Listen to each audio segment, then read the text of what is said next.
9월 25일 아침 예배입니다.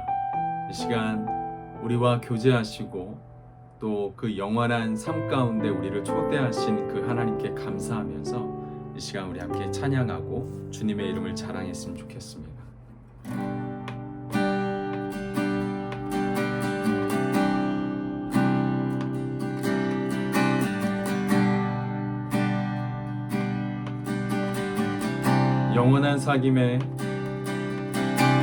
영원한 사귐에 날 초대하시네. 주님을 누리며 사는 것, 날 지으신 대로, 날 부르신 대로 주님과 함께 걷는 삶. 영원한 사귐에 날 초대하시네. 주님을 누리며 사는 것, 날 지으신 대로, 날 부르신 대로 주님과 함께 걷는 삶. 이것이 영원한 삶, 이것이 영원한 삶. 참 하나님과 그 아들 아는 삶. 이것이 영원한 삶, 이것이 영원한 삶. 내가 주 안에, 주는 내 안에 늘 거하는 삶.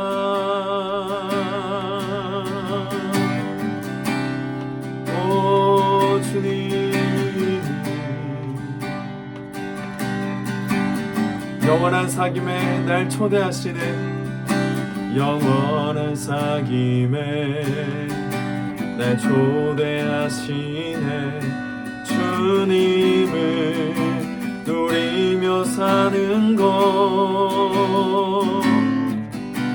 날 지으신 대로, 날 부르신 대로 주님과 함께 걷는 삶. 이것이 영원한 삶, 이것이 영원한 삶. 참 하나님과 그 아들 아는 삶. 이것이 영원한 삶, 이것이 영원한 삶. 내가 주 안에, 주는 내 안에 늘 거하는 삶. 이것이 영원한 삶, 이것이 영원한 삶, 이것이 영원한 삶. 참 하나님과 그 아들 아는 삶. 이것이 영원한 삶, 이것이 영원한 삶. 내가 주 안에, 주는 내 안에 늘 거하는 삶.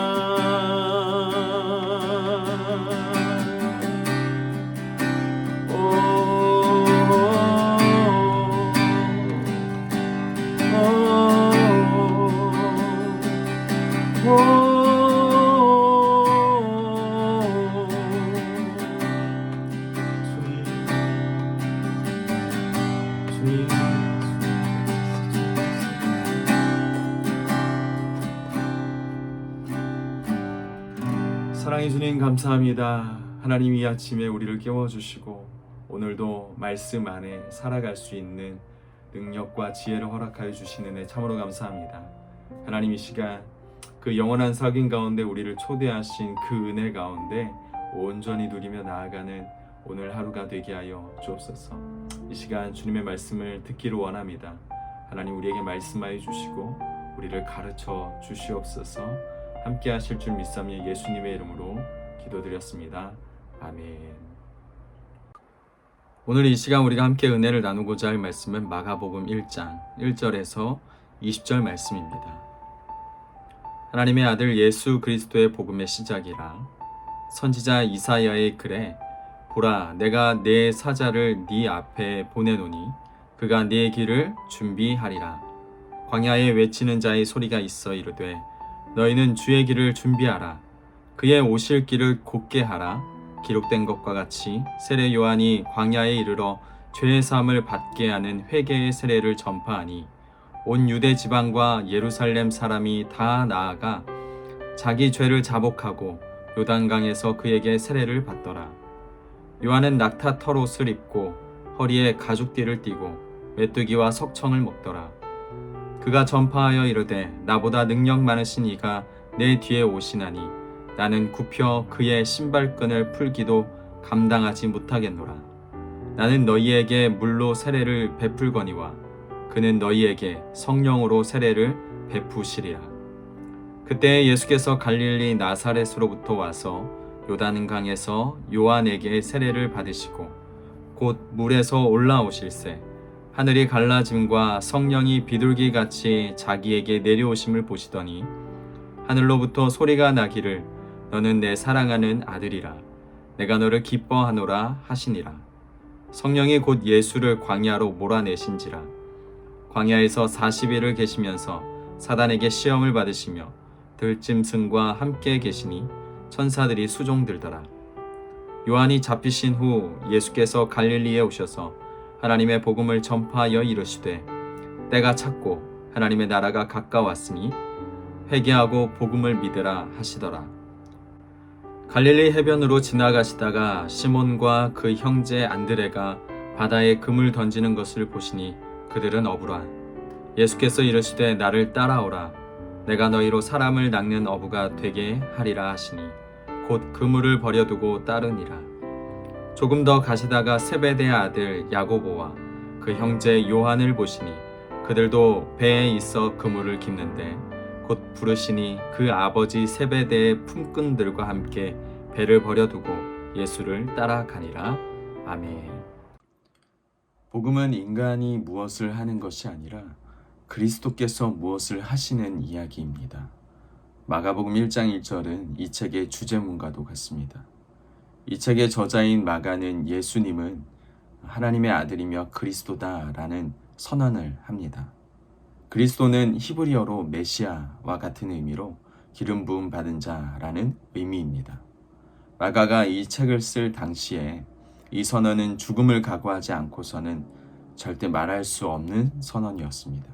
왜냐하면 마가복음의 독자인 로마에 있었던 그리스도인들이 이 선언을 만약에 할 경우에 그들은 사자의 먹이가 되거나 화형 또는 십자가의 처형을 당했기 때문입니다. 그렇다면 왜 마가는 죽음을 각오해야만 고백할 수 있었던 이 선언을 복음의 시작이라고 했을까요? 그것은 두려움에 떨고 있는 그리스도인들에게 힘을 주고 예수님이 하나님의 아들이며 그리스도다라는 이 믿음의 기초를 더욱더 견고히 하기 위해서였습니다. 우리가 늘 고백하는 이 믿음의 고백이 바로 이런 의미와 가치를 가지고 있었다는 것은 우리는 꼭 기억해야 될 줄 믿습니다. 그래서 우리도 마가와 같이 내가 처한 어떠한 환경 속에서도 예수님이 하나님의 아들이며 그리스도이심을 선포할 수 있는 그런 믿음의 사람이 되어야 될 줄 믿습니다.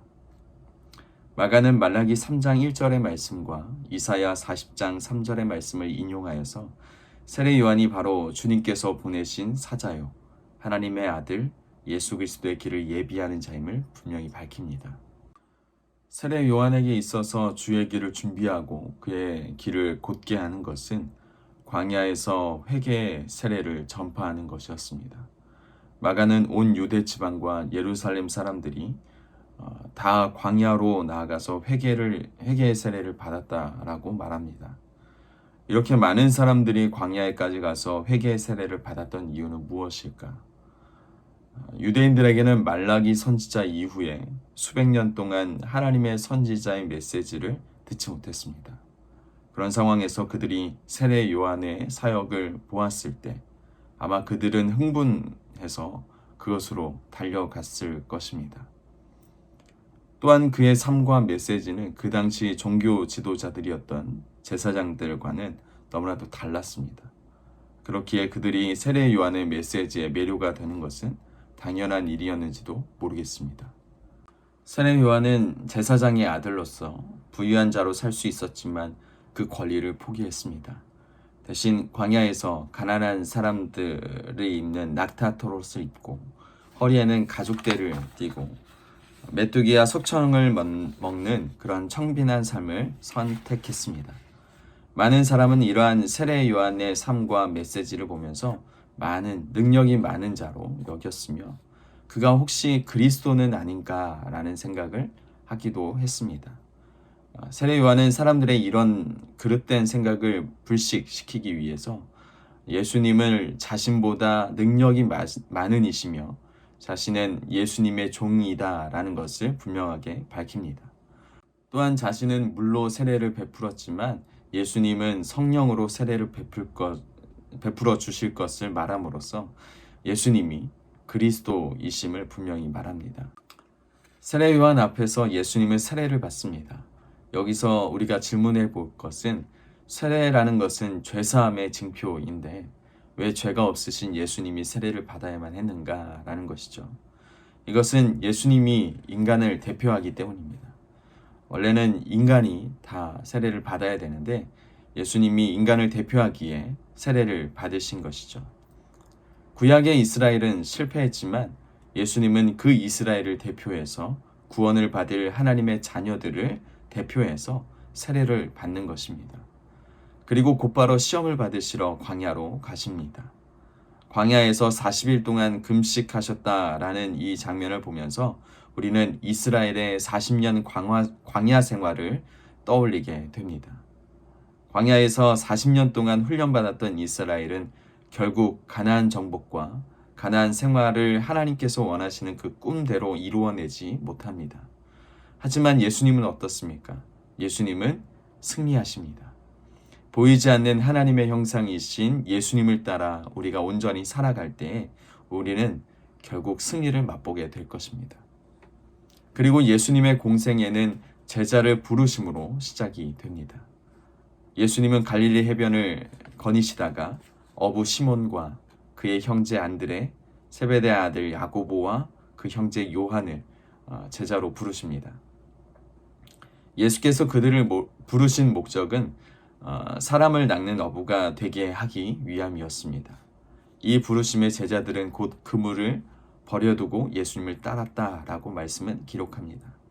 예수님의 부르심을 받은 제자들, 그들은 주님의 음성을 듣자 즉시 그 곧 그물을 내려두었다라는 즉각적인 순종을 우리 가운데 보여줍니다. 억지로 순종한 것이 아니라 사람을 낚는 어부라는 아름다운 비전에 그들은 매료가 되었고 곧바로 순종을 보여준 것입니다. 평생 고기를 낚는 인생들, 그 인생들을 주님께서는 부르셔서 하나님 나라의 위대한 사역에 예수님은 동참시키고 있는 것입니다. 여러분, 그리스도가 이 땅에 오신 것은 다른 것이 아니라 제자를 부르기 위함이었습니다. 혹시 하나님을 통해 만선의 축복을 기대하면서 현재 살아가고 있는 사람들이 있다면 그 생각을 빨리 바꾸십시오. 하나님은 우리의 그 물질적인 축복을 위해서 이 땅 가운데 오신 분이 아닙니다. 어둠 가운데서 허우적대고 있는 인생들을 구원하시기 위해 또 평생 헛된 것을 쫓아 살아가는 사람들에게 진짜 인생의 가치가 무엇인지 그 의미가 무엇인지를 보여주시기 위해 예수님이 이 땅 가운데 오셨습니다. 그리고 또 이 일에 전적으로 쓰임받기를 원하는 제자들을 세우시기 위해 그들을 하나님의 사역에 동참시키시기 위해 이 땅 가운데 오셨습니다. 이런 예수님을 향해 여러분들은 만선의 축복을 기대하며 살아가시겠습니까? 아니요. 주님의 말씀대로 생명을 건지는 업으로 살아가시기를 주님의 이름으로 축복합니다. 오늘을 시작하는 이 시간, 나는 과연 주님의 뜻과 사역에 즉시 순종하는 사람인지를 이 시간 다시 한번 되돌아보시고 또한 주님이 이 땅 가운데 오셔야만 했던 그 이후에 나는 과연 얼마나 부합하면서 살아가고 있는지 우리의 삶을 되돌아보고 또 회개의 시간을 갖는 이 시간이 되어지기를 소망합니다. 하나님 앞에 여러분들의 믿음을 다시금 정리하시고 이 시간 다시 한번 다짐하시는, 결단하시는 귀한 시간이 되어지기를 축복합니다. 함께 기도하시겠습니다. 사랑해 주님, 감사합니다. 오늘 이 아침에 우리를 깨워주시고 말씀을 통해 주님의 은혜를 깨닫게 하시니 참으로 감사합니다. 주님은 하나님의 아들이시고 또한 그리스도이십니다 라는 그 믿음의 고백을 통해서 우리는 인생의 놀라운 그 승리를 맛보며 나아갈 수 있음을 또한 말씀을 통해서 깨닫게 하시는 참으로 감사합니다. 하나님, 우리가 이 땅 가운데 살아갈 때 하나님 주님의 사람으로, 주님과 동행하며 살아가는 사람으로 온전히 살아갈 수 있도록 인도하여 주시고, 매 순간 그 말씀이 우리의 마음 가운데 새겨져서 그 은혜로 온전히 살아갈 수 있도록 하나님 함께하여 주옵소서. 또한 그리스도가, 예수님이 이 땅 가운데 오신 이유는 다름 아닌 제자를 부르시고 세우시기 위함이었음을 말씀을 통해서 깨닫습니다. 혹시 이 말씀과 달리 우리는 혹시 주님을 바라보면서 우리의 인생의 물질적인 축복만을 바라보며 그렇게 살아가고 있었던 과거의 모습이 있다면 하나님 우리를 용서하여 주시고, 하나님 다시금 그 주님의 그 뜻 가운데 살아갈 수 있는, 하나님 주님의 그 부르심 가운데 우리가 온전히 살아갈 수 있는 하나님의 온전한 백성 될 수 있도록 하나님 인도하여 주옵소서. 계속적으로 우리와 함께 하시고 우리에게 말씀하여 주실 것들을 기대하며 예수님의 이름으로 기도드립니다. 아멘. 이 시간 우리 말씀을 통해서 우리의 삶을 다시 한번 되돌아보시고 우리의 삶과 또한 우리의 가정과 우리의 일터와 우리의 교회 그리고 자녀들의 삶을 위해서 이 시간 하나님 앞에 간구하며 엎드리는 시간을 함께 갖도록 하겠습니다. 함께 기도하시겠습니다. 사랑해 주님, 감사합니다.